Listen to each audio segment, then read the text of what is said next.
এসে ভিড় জমাবে college office ফেরত মানুষ, আর সে বেরিয়ে পড়বে তার নিত্যদিনের জীবিকার খোঁজে।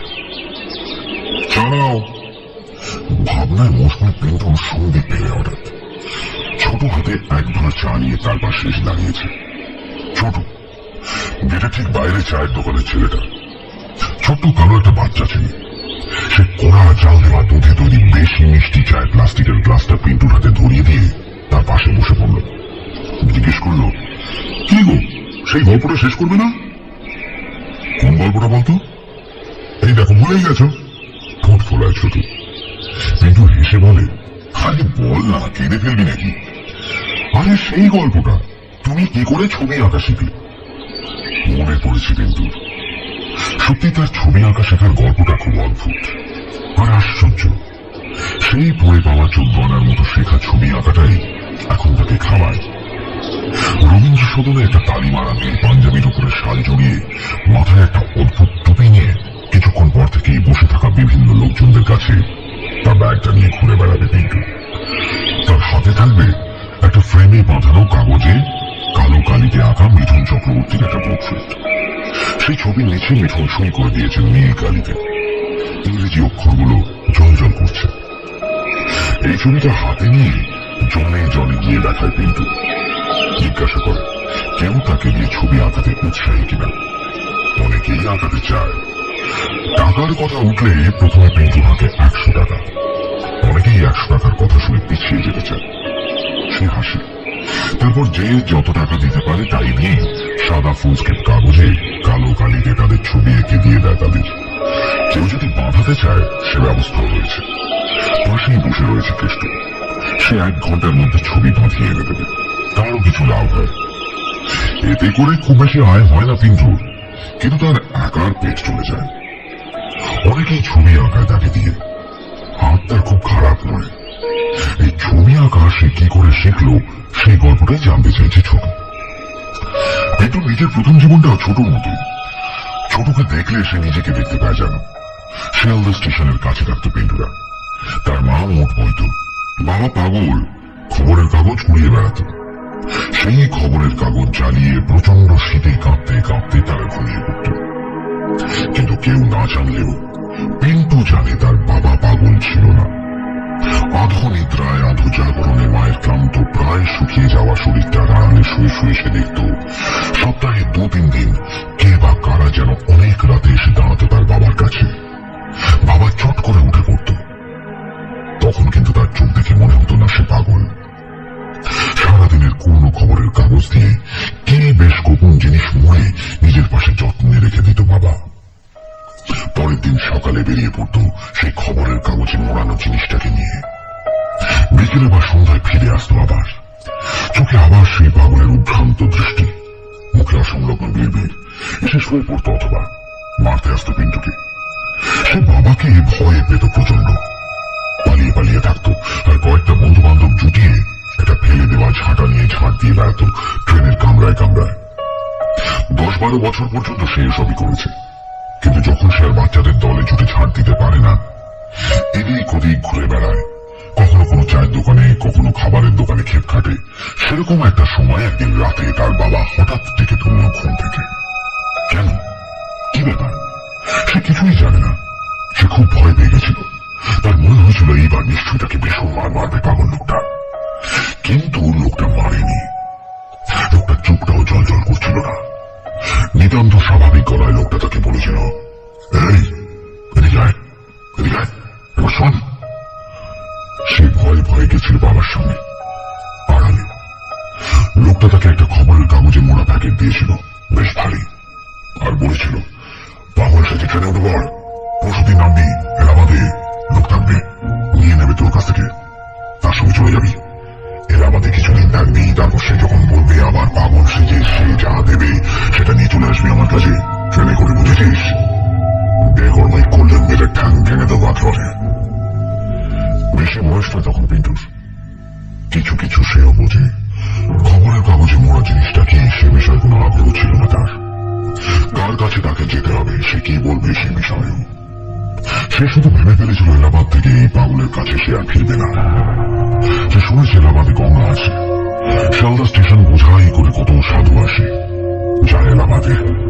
সেরকমই একটা আশ্রমে গঙ্গার পাশে পালিয়ে গিয়ে ঢুকে পড়বে সে। সেই জন্য সে কোনো আপত্তিও জানায়নি। তার বাবা তাকে নিয়ে গেছিল পাবলিক টয়লেটে। আরো একবার শিওর হয়েছিল কিন্তু তার বাবা পাগল নয়। নিপুণ হাতে আয়নার সামনে দাঁড়িয়ে একটা আলতো আঙুলের আঁচড়ে ময়লা ঝুলকালি মাখা হাতে তার বাবা তাকে করিয়ে দিয়েছিল নিখুঁত মেকআপ। আয়না তাকিয়ে সে দেখেছিল তার বয়স যেন 20-30 বছর হয়ে গেছে। কালি পড়া চোখের নিচ থেকে শুধু উঁকি মারছিল তার স্বাভাবিক দৃষ্টি। তার বাবা কিছুক্ষণ থেকে গলায় গলায় বলেছিল, তাই ওভাবে তাকালে হবে না। চমকে বাবার দিকে ফিরে তাকিয়েছিল পিন্টু। দেখেছিল তার চোখে আবার ফিরে এসছে পাগলের সেই ভ্রান্ত দৃষ্টি। সে যেন দেখেও দেখছে না এরকম ভাব। পিন্টু শিখে নিয়েছিল আর পরে নিয়েছিল পাগলের শতচিহ্ন পোশাক। টয়লেট থেকে বেরিয়ে দেখেছিল এলাহাবাদগামী ট্রেন দাঁড়িয়ে রয়েছে স্টেশনে। প্রচুর খবরের কাগজ আর খবরের কাগজে মোড়ানো সেই জিনিসটা নিয়ে সে উঠে পড়েছিল একটা জেনারেল কম্পার্টমেন্টে। বসে পড়েছিল দরজার এক পাশে বাথরুমের কোণে। ট্রেন ছেড়ে দিয়েছিল একটু পরেই। প্রথম দিন কিছুই হয়নি। যাত্রীরা তাকে সন্দেহ চোখে দেখেছিল মাত্র। সে কত রকম যাত্রী সেই কম্পার্টমেন্টটায়। এত লোকের এত কাছাকাছি গোটা একটা রাত কখনো থাকেনি সে এর আগে। তার মধ্যেই তার কিছু খাবারও জুটে গেল। দু একটা বেরিয়েও বেশ আরামেই যাচ্ছিল সে। তবে খারাপ ঘটনাটা ঘটল তার পরের দিন। কোন একটা স্টেশনে এসে বেশ অনেকক্ষণ থেমে থাকলো গাড়িটা। দূরপাল্লার গাড়ি এভাবে যে কোনো জায়গায় থেমে থাকতেই পারে বেশ কিছুক্ষণ, তাতে চাপের কিছু নেই। খুব একটা অবাক হয়নি কিন্তু গাড়িটা থামার 1 ঘন্টা পরেও যখন গাড়িটা চলল না, তখন লোকজন খোঁজ খবর নিয়ে জানলো পুলিশ গাড়ির ভেতরে কি একটা খুঁজছে। সকলে ভয়ে ভয়ে চুপচাপ নিজেদের বাক্স প্যাঁটরা বুকে করে বসে আছে। কে জানে কোথেকে কি বেরিয়ে পড়ে। একটা গুজব উঠল ট্রেনে বোমা রাখা আছে, সেটাই খোঁজা হচ্ছে। গুজব অর্থাৎ ভীতি। ভীত সন্ত্রস্ত হয়ে কেউ নেমেও গেল পরের কোন ট্রেনে চলে যাবে বলে। কিন্তু পরে বারবার ভেবেছে এই সময় তার নেমে যাওয়া উচিত ছিল কাগজপত্র আর কাগজে মরা জিনিসগুলোকে নিয়ে। কিন্তু সে নামেনি। 2 দিন টানা পাগলের অভিনয় করে বেশ একটা আত্মবিশ্বাস ভর করেছিল তাকে। ভেবেছিল পুলিশগুলো কিছু বুঝতে পারবে না। সত্যি পুলিশগুলো কিচ্ছু বোঝেনি। গোলমাল পাঠালো বিশাল বিশাল কুকুরগুলো। সে যেদিকে বসেছিল তার উল্টো দিক দিয়ে উঠল পুলিশগুলো আর 2 বিশাল বিশাল কুকুর। সে দেখছিল কামরায় উঠেই যেন চঞ্চল হয়ে উঠল তারা। আর যতই তার দিকে এগিয়ে আসতে লাগলো ততই তাদের ছটফটানি যেন আরো বেড়ে যেতে লাগলো। আর তার কিছুটা দূরত্বে এসে পুলিশগুলো ধরে রাখতে পারল না তাদের। কুকুর দুটো তাদের হাত থেকে গলার চেইন ছাড়িয়ে জন্তুদের মতো ঝাঁপিয়ে পড়ল তার উপরে। কামড়ায়নি। সুশিক্ষিত কুকুর শুধু খবরের কাগজে মোড়া ভারী বান্ডিলটা তাঁতে করে একটা পুলিশকে এনে দিল তাকে উল্টে ফেলে। ব্যাস, তার এলাহাবাদ যাওয়া মুক্তির আশা সব সমস্ত শেষ হয়ে গেল। পুলিশ তাকে ধরে নিয়ে গিয়ে প্রচন্ড মারল। হিন্দিতে অনেক জিজ্ঞাসাবাদ করলো, সে কোনো জবাবই দিতে পারল না। কে বুঝবে তার জবাব? কেউ ভাবলো সে পাগল, কেউ ভাবলো সে আনা। তবে সে বুঝতে পারছিল সে যেটা নিয়ে যাচ্ছিল সেটা বহুত কিমতি চিজ, নেশার জিনিস। বিদেশ থেকে কলকাতায় এসে এবার কলকাতা থেকে তার মাধ্যমে চলে যাচ্ছিল এলাহাবাদে। পুলিশ কোথাও থেকে খবর পেয়ে তাকে পাকড়াও করেছে। বিচার টিচার কি সব হলো কিছুই বুঝল না সে। কিন্তু তার হয়ে গেল জেল, 10 বছরের মেয়াদ। এই জেলে সে ছবি আঁকা শিখেছিল। সে এক অদ্ভুত গল্প। জীবনে কোনোদিন খাতায় পেন্সিল বা পেন ঠেকায়নি সে। কোনোদিন ভাবেইনি সে মানুষের ছবি আঁকবে। জেলে তার প্রথম দিকে ভীষণ মন খারাপ হতো। অনেকেই অনেক কথা বলতো, ভয় দেখাতো, কাজ না করে দিলেও মারতো প্রচন্ড। সে নিহাতি একটা বাচ্চা ছেলে হলেও তার সঙ্গে বড়দের মতোই ব্যবহার করতো সবাই, শুধু জর্জ ছাড়া। জর্জ এক বুড়ো, বিশাল মেয়ের পেশিবহুল, কালো তার শরীর, অনেক লম্বা, মাথা ভর্তি টাক, সারা গালে বিচ বিচ করছে সাদা গুঁড়ো গুঁড়ো দাড়ি। জর্জ অন্ধ। একটা ঘন কালো মোটা ফ্রেমের সানগ্লাস পরে জর্জ ঘুরে বেড়াতো সারা জেলে, অন্ধকারে, আলোতেও। বহুদিনের কয়েদি সে। তার অপরাধ কি, কেন সে জেলে এসছে, অন্য সব কয়েদিদের বদলি হয়, তার বদলি হয় না কেন, এসব কিচ্ছু জানে না অন্য কয়েদিরা। স্বয়ং জেলার তাকে সঙ্গে চলেন। যে কোনো জেলার বদলি হয়ে এই জেলে এলেই তাকে বিশেষ নির্দেশ দেওয়া হয় যাতে জর্জকে তিনি বিশেষ কিছু না বলেন। কারোর সঙ্গে কথা বলতো না জর্জ, খাবার খেত নিজের মতো আর ঘুরে বেড়াতো একা একা। তার সেলে পড়ে থাকতো কেবল একটা কালো ব্যাগ, অফিসে যাওয়ার চামড়ার ব্যাগের মতন দেখতে, বহু বহু পুরনো। এক একটা সেলে দুজন করে কয়েদি থাকতো, শুধু জর্জ থাকতো একা। সেলগুলো অন্ধকার, স্যাঁতস্যাঁতে। অনেক উপরে একটা গড়াত দেওয়া জানলা, সেখান দিয়ে মাঝে মাঝে পাখির ডাক বা চাঁদের আলো ভেসে আসে। কোনোদিনই প্রায় ঘুমোতে পারত না পিন্টু, সেই জানলাটার দিকে চেয়ে বসে থাকত আর হিসেব করতে চেষ্টা করত আর কতদিন পরে সেখান থেকে বেরোতে পারবে। কোনোদিনই হিসেবটা শেষ হতো না, হিসেবটা শেষ হতে হতেই সে ঘুমিয়ে পড়ত। কিন্তু মাঝে মাঝেই তার ঘুম ভাঙিয়ে দিত তার পাশের কয়েদি রমাকান্ত সিং, বিহারের লোক। সারাদিন সে বিশেষ কথা বলতো না, শুধু কিছু কিছু রাতে ঘুমন্ত পিন্টুকে নাড়িয়ে দিয়ে কর্কশ হিংস্র গলায় ডাকত, বলতো, এই ছোকরা, এই ছোকরা, উঠতেই হতো পিন্টুকে। লোকটা তার বিছানার সামনে মাটিতে বসে জল জলে চোখে তাকিয়ে পিন্টুকে বলতো, মেরি বাত শুন, नहीं सुनेगा तो अभी कला दबा दूंगा और किसी को बोलेगा तो। রমাকান্ত সিং শুরু করতো তার গল্প। সেই গল্পগুলো পিন্টু কোনোদিন কাউকে বলতে পারবে না। অসম্ভব নিকৃষ্ট অপরাধের গল্প সেগুলো। এমন কোন অপরাধ নেই রমাকান্ত সিং যা করেনি, খুন থেকে আরম্ভ করে ধর্ষণ পর্যন্ত সমস্ত। আর রসিয়ে রসিয়ে পিন্টুকে সেই গল্পগুলো শোনাতো সে। অমনোযোগী হওয়ার কোন সুযোগ দিত না, অন্যদিকে তাকালেই গালে পড়তো ঠাসিয়ে এক থাপ্পড়। পিন্টু বাধ্য হতো গল্পগুলো শুনতে, আর শিউরে উঠত দেখে একটা মানুষ আমিনা নামের কোন মেয়েকে ভুলিয়ে নিয়ে সে অসম্ভব অত্যাচার করে কাটারির কটা পোঁচ তার গলায় ঠিক কিভাবে বসিয়েছে, কতটা করে রক্ত ছিটিয়ে এসেছিল সেই প্রতিটা পোঁচে, কি গরম ছিল সেই রক্ত, অবিকল মনে করে হাসছে। পেটে পড়ছে তৃপ্তিতে, অসম্ভব ঘৃণা করত এই রমাকান্তকে, কিন্তু প্রকাশ করতে পারত না পিন্টু। ভয় পেত ভীষণ, ভয় পেত কোনোদিন চকচকে গলায় ডাকিয়ে গল্পের মধ্যে তার গলাটাই টিপে দেবে রমাকান্ত। কিন্তু কোনোদিনই সেটা হতো না। রমাকান্ত গল্প শেষ করত, তারপরে হাই তুলে ফিরে যেত নিজের বিছানায়। শান্তির ঘুম ঘুমত, কিন্তু ঘুমতে পারত না পিন্টু। রমাকান্তের গল্পগুলো তাড়া করত তাকে। পিন্টু যেটা বুঝতে পারেনি সেটা হলো রমাকান্ত তাকে কখনোই মেরে ফেলবে না।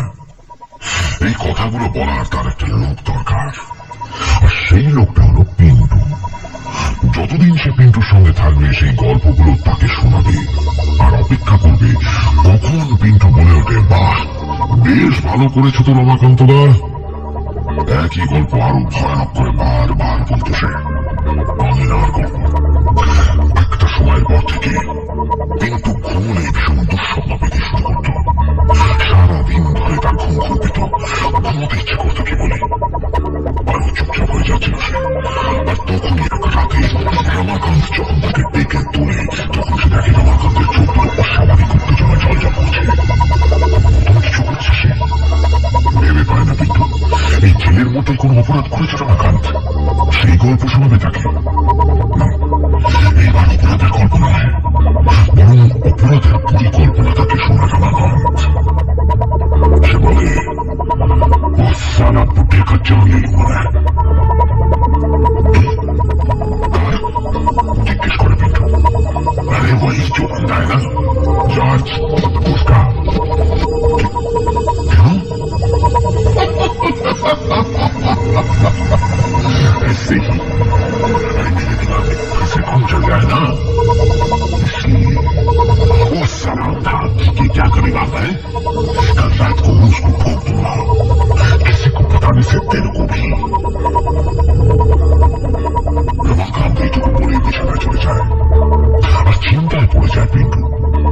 কাউকে কিচ্ছু বলবে না সে, তাহলে একরকম ভাবে জর্জকে খুন করতে তো রমাকান্তকে সাহায্যই করবে সে। আর যদি তাকে রমাকান্ত মেরে ফেলে, তার জীবন শেষ, সে বেঁচে গেল। কিন্তু যদি তাকে না মারে, তাহলে সারা জীবন ধরে পিন্টু ভাববে সে জানতো রমাকান্ত জর্জকে খুন করতে হয়েছে কিন্তু কিচ্ছু বলেনি। কিছুই বুঝতে পারে না বিন্টু। আর পরের দিন অদ্ভুত, জর্জের সঙ্গে সারাদিন দেখাই হয় না প্রায়। প্যারেড, কাজ, বিকেলে ড্রিল, কোনো সময় জর্জকে দেখতে পায় না সে। কিন্তু দেখে সারাক্ষণ ধরে রমাকান্তের একজোড়া তীক্ষ্ণ চোখ নজর রাখছে তার উপর। বুঝতে পারে জর্জকে কিছু বলতে গেলেই তাকে ধরে ফেলবে রমাকান্ত। কিচ্ছু করতে সাহস করে না বিন্দু। কাউকে জিজ্ঞেস করতেও ভয় পায় জর্জ কোথায়। কিন্তু রাতে খাওয়ার সময় খাবার টেবিলে জর্জকে দেখতে পায় সে। স্বয়ং জেলার সাহেব তাকে এনে বসিয়ে দিয়ে জানতে হবে। কেন পুলিশরা এত খাতির করে জর্জকে কিছুই বোঝে না বিন্দু। শুধু বোঝে রমাকান্ত আর জর্জের মধ্যে ঢুকে তার কিচ্ছু করার নেই। চুপচাপ খায় সে। তারপর অন্যদিনের চেয়ে একটু দেরি করে নিজের সেলে ঢুকে সে চমকে যায়। রমাকান্ত শুয়ে আছে, বন্ধ করে দেখতে পাচ্ছি কম্বলে তার সারা শরীর মোড়া, পাশ ফেরে শুয়ে আছে। জর্জের কি হলো? আজ রাতেই তো রমাকান্তের কথা ছিল তাকে খুন করে ফেলার। কিছুই বুঝতে পারে না পিন্টু, কিন্তু একটা স্বস্তির নিঃশ্বাস ফেলে সে ঘুমিয়ে পড়ে। আজ তার ভালো ঘুম হয়। গোলমালটা বাঁধে পরের দিন সকালে প্যারেডে যাওয়ার সময়। গার্ডরা এসে দেখে পিন্টু উঠে সেল থেকে বেরিয়ে দাঁড়িয়ে পড়েছে প্রস্তুত হয়ে। কিন্তু রমাকান্ত তার বিছানা থেকে এখনো ওঠেনি। পিন্টুকে বাইরে দাঁড় করিয়ে রেখে একজন গার্ড সেলের ভেতরে ঢুকে গিয়ে রুলের একটা খোঁচা মারে শুয়ে থাকা আপাদ মস্তক চাদরে জড়ানো রমাকান্ত সিং এর শরীরে। রুলটা সোজা ভেতরে ঢুকে যায়। কি ব্যাপার? সঙ্গে সঙ্গে চাদর সরিয়ে দেখা যায় রমাকান্ত সিং নয়। কিছু পুরনো পর্দা, কম্বল ইত্যাদি চাপা দিয়ে রাখা রয়েছে চাদরের তলায়। সে কোথায়? সে কোথায়? কোনো জবাবই দিতে পারে না পিন্টু। অন্যান্য কয়েদিদের মধ্যে কথাবার্তা গোলমাল শুরু হয়ে যায়। আর যে গার্ডটা ভিতরে ঢুকেছিল সে বাইরে বেরিয়ে এসে এক থাপ্পড় কষা পিন্টু গালে। আর পিন্টু ঘুরতে ঘুরতে একটু পিছিয়ে গিয়ে পড়ে যায় মেঝেতে। তার মুখ ধরে যায় এবং পুলিশ দেখে তার মাথার ঠিক পাশে দুটো বিশাল কালো জুতো। অবাক হয়ে সে উপরে তাকায়, দেখে জর্জ কোথা থেকে এসে দাঁড়িয়েছে। তাকে কিচ্ছু বলে না জর্জ, শুধু ইশারায় গার্ড দুটোকে ডাকে। তারা কিছুক্ষণ ইতস্তত করে। ছোট ছোট খুপি সেলগুলোর সামনের টানা পথটি দিয়ে অবাক হয়ে যাওয়া কয়েদিদের সামনে গিয়ে জর্জের সঙ্গে জর্জের সেলের দিকে এগিয়ে যায় গার্ডগুলো। পেছন পেছন টলতে টলতে মাটি থেকে উঠে এগিয়ে যায় পিন্টু। কে জানে কেন তাকে কেউ বাধা দেয় না। জর্জের সেলের সামনে গিয়ে তারা দেখে এক অদ্ভুত দৃশ্য। দেখে জর্জের সেলের সামনে মাটিতে শুয়ে অদ্ভুত অঙ্গভঙ্গি করছে রমাকান্ত। মাটিতে ঘষে ঘষে বারবার চলে যাচ্ছে এদিক ওদিক। তার চোখ দুটো আতঙ্কিত। রমাকান্তের চোখে এই প্রথম আতঙ্ক দেখল পিন্টু। সে দেখল রমাকান্তের চোখ যেন পেটে বেরিয়ে আসছে অদৃশ্য কারোর দিকে তাকিয়ে। ভীত সন্ত্রস্ত গলায় সে বের করছে মাঝে মাঝে। আর মাঝে মাঝে সে বের পরিণত হচ্ছে চিৎকারে, আমি না, আমি না, নেই নেই নেই গায়ে, ऐसा मत कर, নেই। চমকে উঠে পিন্টু। সেই আমিনা নামের মেয়েটি যার গল্প শুনিয়েছিল রমাকান্ত তাকে। সেই আমিনাকে সে দেখতে পাচ্ছে এখন। আমিনা কি করছে রমাকান্তের সঙ্গে যে রমাকান্ত সহ্য করতে পারছে না। আবার চেঁচিয়ে ওঠে রমাকান্ত আর খুব পড়ে যায় যন্ত্রণায়। পিন্টু দেখে জর্জ একজন গার্ডের দিকে তাকিয়ে মাথায় আঙুল দিয়ে ইশারা করে। বোধহয় বলতে চায় রমাকান্ত সিং পাগল হয়ে গেছে। গার্ড দুজন জোর করে তাকে তুলে নিজের সেলে নিয়ে যেতে চায়, পারে না। কিছুতেই তারা দুজনে মিলেও রমাকান্তের সঙ্গে জড়িয়ে পারে না। সে গার্ডদের মারে না, কিন্তু কিছুতেই সে যাবে না এই জায়গাটা জেনে সে স্পষ্ট বুঝিয়ে দেয়। তারপর হামাগুড়ি দিয়ে সে ঢুকে যায় জর্জের সেলে। ভেতর থেকে ভেসে আসে তার অস্পষ্ট ভিড়, আমি না, আমি না, নেই রে, মত কর, ऐसा मत कर, নেই রে, আমি না। আর ভেসে আসে জানত ভারতনাথ। এই সময় সবাইকে অবাক করে দিয়ে অন্ধ জর্জ আস্তে আস্তে ঢুকে যায় নিজের সেলের ভেতরে। তুলে নেয় নিজের রহস্যময় কালো ব্যাগটা, নিজেই বেরিয়ে আসে। আর কাউকে জিজ্ঞেস না করে, কাউকে না ধরে নির্ভুল অভ্যস্ত ঢুকে নিজের ব্যাগটা রেখে দেয় রমাকান্তের বিছানার পাশে। তার নিজের সেলটা লক করে দেওয়া হয়। পাগল রমাকান্ত সিং সেখানেই থাকতে শুরু করে একা। আর পিন্টুর পাশের বিছানায় এসে ওঠে জর্জ। পিন্টু কিছুই বোঝে না, শুধু বোঝে জর্জের কোনো ক্ষতি করতে গেলেই এরকম কিছু একটা হবে।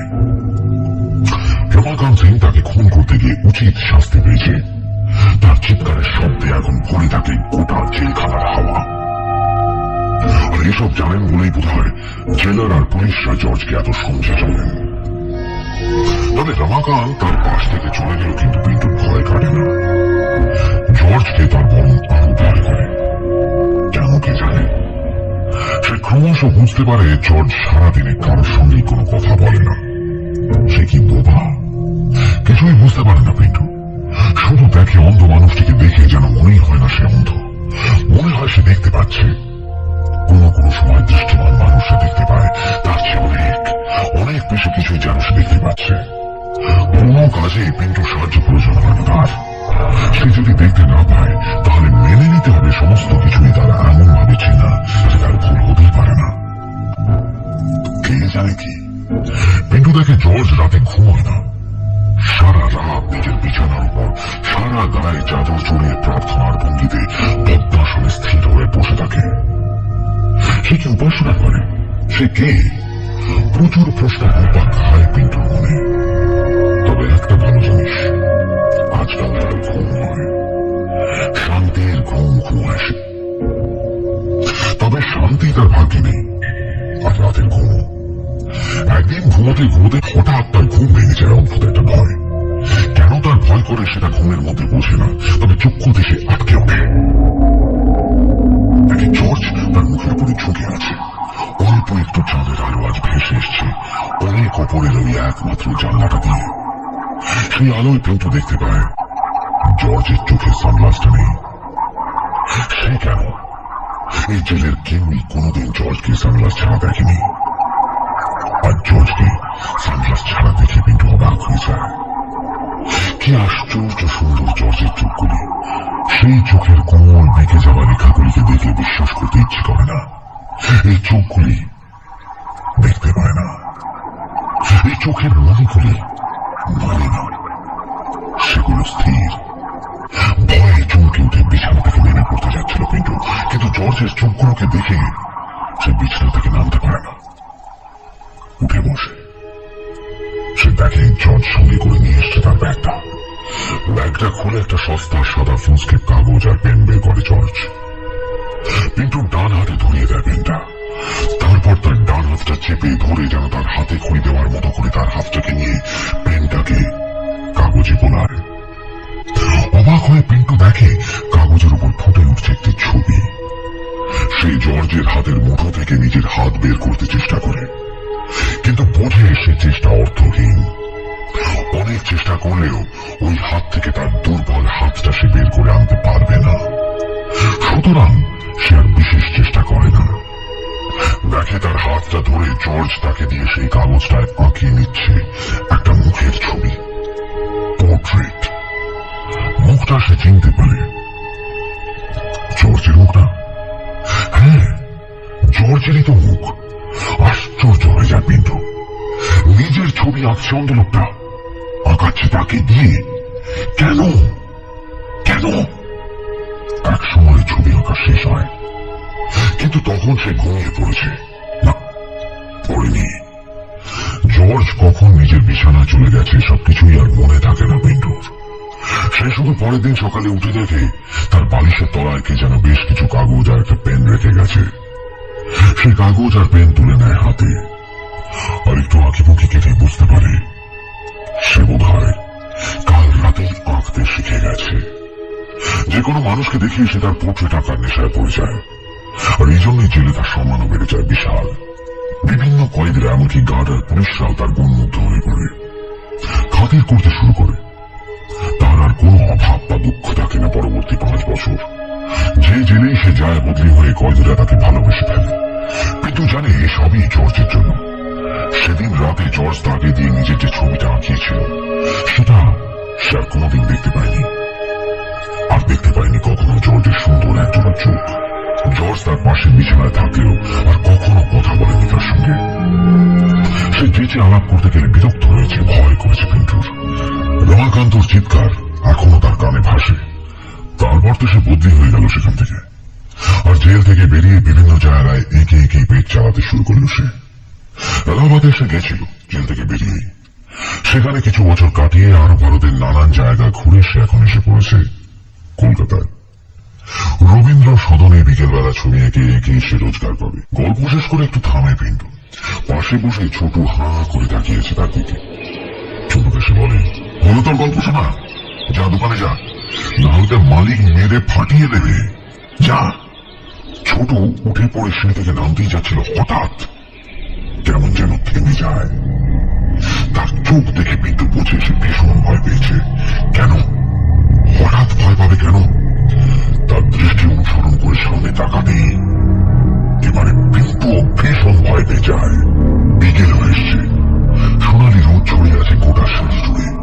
সিঁড়ির নিচে কয়েকটা রং বেরঙের ছোট ছোট জামা কাপড় পরা ছেলেরা ঘুরে ঘুরে খেলা করছে। তাদের অনেকেরই মাথায় রং বেরঙের টুপি। আইসক্রিমওয়ালা চলে যাচ্ছে গাড়ি ঠেলে। চিপসের প্যাকেট বিক্রি করে যে লোকটা, সে তার লাল নীল সবুজ হলুদ ডালা সাজিয়ে বসে আছে একটু দূরে। এই এত রঙের মাঝে ভীষণ বেমানান একটা কালো বিশাল বেশি বহুল দেহের লোক, কালো সাহেবী পোশাক পরে যেন খুব কষ্ট করে আস্তে আস্তে উঠে আসছে সিঁড়ি দিয়ে। তার মাথা ভর্তি টাক, সারা গালে পিচ পিচ করছে সাদা গুঁড়ো গুঁড়ো দাড়ি, চোখে মোটা ফ্রেমের কালো চশমা। জর্জ। হ্যাঁ, এ তো জর্জ। ছোট চিনতে পেরেছে তাকে। জর্জের পরিচয় নিয়ে অনেক কিছু ভেবেছে কিন্তু, আর কি আশ্চর্য ভাবে জর্জ তাকে ছবি আঁকতে শিখিয়েছিল সেটা নিয়ে। জর্জ নিশ্চয়ই কোনো শিল্পী ছিল যে ছবি আঁকে না, কিন্তু তার বিদ্যা ধার দিয়ে বেড়ায় অদ্ভুত ভাবে। হতে পারে, কিন্তু জীবনে আর যে কখনো জর্জের দেখা পাবে কথা সত্যি বলতে কি স্বপ্নেও ভাবেনি সে। একটু ভয় ভয় করে ওঠে তার। সত্যি পরক্ষণে ভাবে ভয় কি আছে। আর জর্জ তো আরো বুড়ো হয়েছে, যদিও দেখে কিছু বোঝা যায় না। মনে হয় সেই আগের জর্জ, যেন গল্পের ভেতর থেকে সে সোজা বের হয়ে এলো। ছোট ফিরে না গিয়ে বসে পড়ে তার পাশে। সে কিচ্ছু পারে না, শুধু দেখে এত লোকের ভিড়ের মধ্যে থেকে সেই অন্ধলোকটি যেন নিশ্চিত হয়ে তার বসার জায়গার দিকে উঠে এলো। জর্জ ধীরে ধীরে এসে দাঁড়ালো পিন্টুর সামনে। পিন্টু কিছু বলার আগে সে নিজেই নিজের পা দিয়ে পরক করে বসে পড়ল সিঁড়ির একটা ধাপে। ব্যাগটা তার এক হাতে ধরা, সেই একই ব্যাগ, কালো চামড়ার অফিস যাওয়ার ব্যাগ। বসে নিজের কোলের উপর ব্যাগটা তুলে নিয়ে ব্যাগটা খুলে জর্জ বের করলো একটা ফুল স্ক্যাপ সাধারণ সাদা কাগজ। কাগজটা তুলে দিল পিন্টুর হাতে। পিন্টু চমকে উঠল কাগজটা দেখে। আরে, এটা তো সেই কাগজই, তার আঁকা বা তাকে দিয়ে আঁকিয়ে নেওয়া জর্জের প্রথম ছবি। জর্জের সেই মুখ, আর মুখে জল জল করছে সুন্দর চোখ দুটি। তারা বাঁকা, তাদের মনে স্থির। অনেক পুরনো ছবি। কাগজটা হলুদ হয়ে এসছে, তবু কালো পেনে আঁকা ছবিটা ভালো করে দেখে পিন্টু। অবাক হয়, হাসে, আর তারপর জর্জের দিকে ফিরে তাকিয়ে দেখে জর্জ তার চশমাটা খুলে ফেলেছে।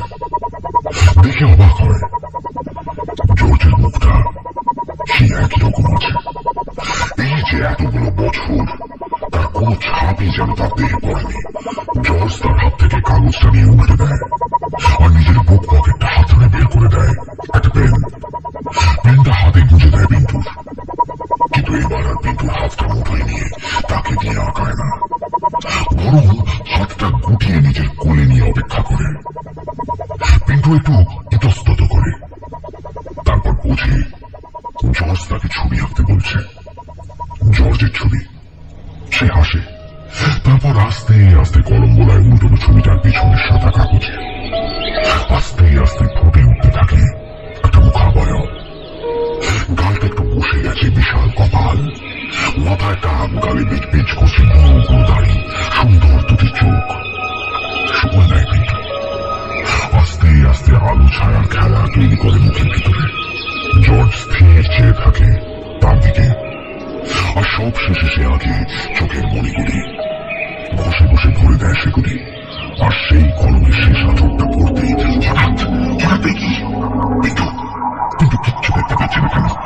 এই তো এক্ষুনি সে দেখছিল চারদিকে বিকেলের আলো, খেলে বেড়াচ্ছে বাচ্চাগুলি, তার পাশে বসে রয়েছে ছোট, তার দিকে স্থির মনে নিয়ে সুন্দর চোখে তাকিয়ে রয়েছে জর্জ। এখন সে আর কিচ্ছু দেখতে পাচ্ছে না কেন? হাতটা উঠে চোখ কচলাতে চায়, হাতটা উঠে কষ্ট করে ওঠে। তার হাত আর ডান পায়ের ফাঁপিতে যে চামড়ার স্পর্শ, সেটা কি তার ব্যাগ? তার বাঁদিকের বুকে যে চশমার ডাঁটিটা আর খোঁচা লাগছে, সেটা কি তার চশমা? তার প্রচন্ড ভয় করে, লাফিয়ে উঠতে চায়, সে লাফাতে পারে না। পা দুটো কি ভয়ে, কি প্রচন্ড ভয় তার। এ কি তার পা, এ কি তার শরীর?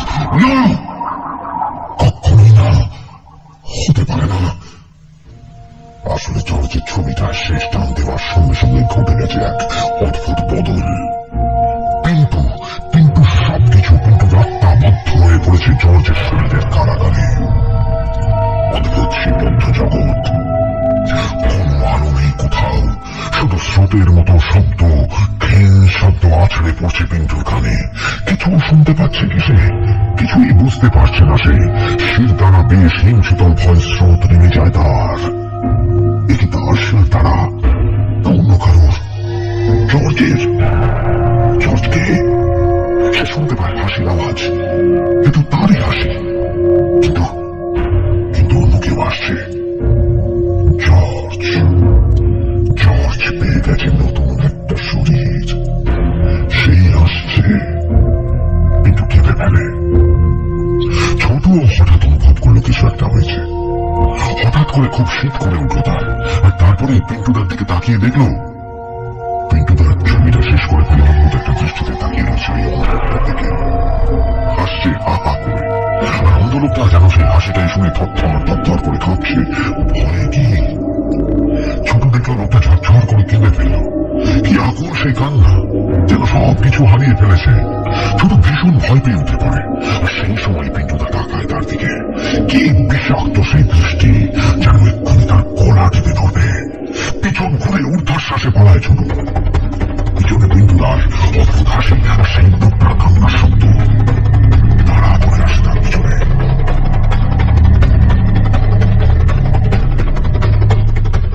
গল্পের শেষটা একটু অন্যরকম, একটু বুঝিয়ে বল। শিল্পীদের কখনো কখনো শয়তান এসে বলেন তাদের আত্মাকে বেঁচে দিতে। তাদের মধ্যে কেউ কেউ সৃষ্টি, আরো সুন্দর সৃষ্টির লোভে সেই প্রস্তাবে রাজি হয়ে যায়। জর্জ হয়তো সেরকমই এক শিল্পী, যে নিজের আত্মাকে বেঁচে দিয়েছিল শয়তানের কাছে। তার অসামান্য আঁকার ক্ষমতার বিনিময়ে তাকে একসময় অন্ধ হয়ে যেতে হবে, এই ছিল সেই বিনিময়ের শর্ত। কিন্তু একবার তো নয়, বারবার শিল্পীরা জুয়া খেলে, আর তারই শয়তানের সঙ্গে খেলা জুয়ার পরে তারে সে জিতে নিয়েছিল নিজের শরীরকে বদলে নেওয়ার উপায়, তাও সেই ছবি আঁকার মাধ্যমে। বলা চলে ছবি আঁকার ক্ষমতা কিছুদিনের জন্য ধার দিয়ে। কে সেই শিল্পী? পিন্টুর শরীরের মধ্যে এখন যে রয়েছে সে কে? কেউ জানে না। শরীর বদলাতে বদলাতে সে শিল্পী নিজেও নিজের প্রথম অস্তিত্বকে ভুলে গেছে। এখন সে পিন্টুর শরীরে, তার আগে ছিল জর্জের শরীরে, আর তারও আগে, জর্জের আগে সে ছিল অন্য কারোর শরীরে, তার আগে অন্য কারোর। তাদের ছবিগুলি রয়ে গেছে তার কালো ব্যাগে। এক একটি সস্তা ফুলস্কেপ কাগজ, তার দুদিকে দুটি একই মানুষের মুখ। ঠিক জর্জের ছবিটার মতো অনেক অনেক ছবি, শরীরের স্মৃতি তার কালো চামড়ার ব্যাগের ভেতর বন্দী। তবু যার শরীরেই সে ঢুকুক না কেন, এক সময় সেই শরীরটা অন্ধ হয়ে যায়। কিন্তু শরীরে